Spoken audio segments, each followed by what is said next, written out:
Bonjour à tous. Derrière moi, vous voyez le fameux Citrus Juno Yuzu. L'agrume emblématique du Japon. Le yuzu est un petit peu au Japon ce que le kombava est à La Réunion et peut-être le citron vert aux Antilles. En tout cas, voilà un spécimen qui a une dizaine d'années, qu'on a juste devant la maison.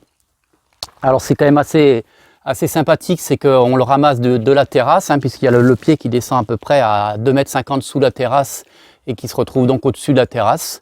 On va ramasser cette année, je pense, à peu près 30 kg de fruits. Alors je vous montre un petit peu le fruit quand même, parce que c'est intéressant de voir l'intérieur, il y a pas mal de pépins.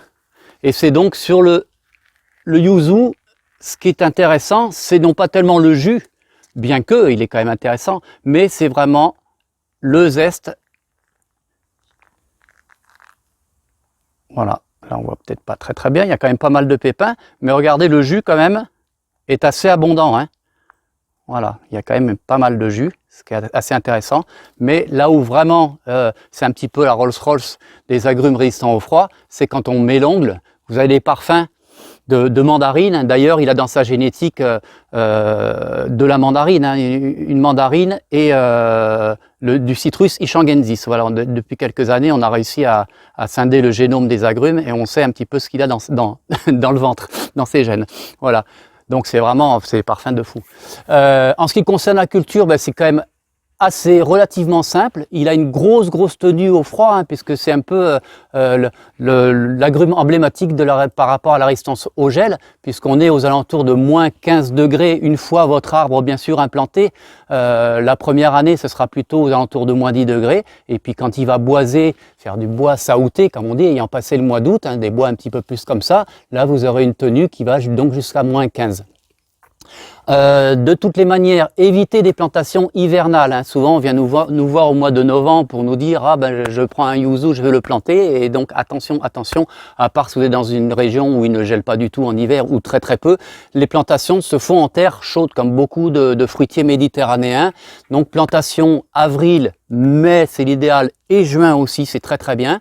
Et après aussi sur la queue de l'été, donc après le 15 août, quand on a passé les grosses chaleurs, donc après le 15 août et tout le mois de septembre, c'est vraiment une période propice pour l'implantation du yuzu.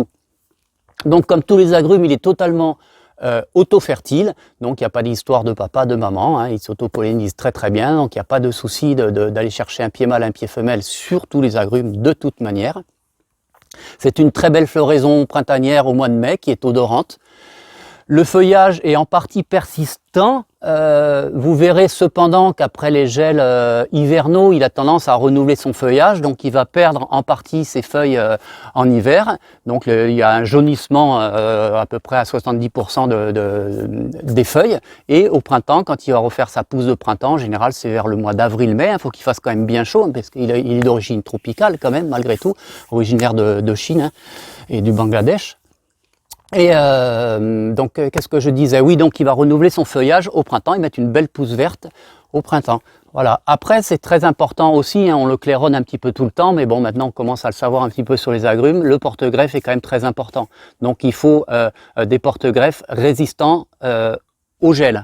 Donc ça, on en parle un peu sur les stages agrumes, mais c'est important, attention, moi je ne veux pas donner un coup de griffe aux jardineries, mais faites attention à votre porte-greffe sur votre yuzu, en tout cas sur tous les agrumes résistants au froid, il faut qu'il y ait un porte-greffe qui tienne au froid, sinon votre agrume, on descend énormément au niveau des résistances au gel. Donc on va être début décembre, on est 26 novembre, on a eu un bon coup de gel ce matin, quasiment moins 5. Donc on a été un petit peu inquiet parce que c'est un petit peu sur le fil au niveau de la résistance non pas de la plante bien sûr, mais du fruit. Et puis finalement il dégelé entre parenthèses tout doucement. Et là on va pouvoir attaquer la récolte qui se fait alors en deux parties. On peut le récolter en vert au mois de septembre-octobre. On appelle ça le yuzu bleu. D'ailleurs au Japon il est pas mal récolté en vert et après il se récolte aussi au mois de fin novembre, début décembre. Et ce qui est intéressant sur le yuzu notamment, c'est qu'on peut le récolter, le mettre un petit peu dans un endroit frais, un endroit où il gèle pas cependant, ou très peu, et vous pouvez très bien vous en servir et l'utiliser pour les fêtes de Noël, parce que alors bien sûr sur les gâteaux c'est très intéressant, en sorbet c'est un truc de fou. Au Japon ils en font aussi un vinaigre, enfin on peut l'utiliser vraiment pour beaucoup de choses. Et en plus, c'est une plante qui est très très ornementale. Nous, tous les matins, on a vraiment plaisir à le voir devant la maison, quasiment jusqu'à Noël.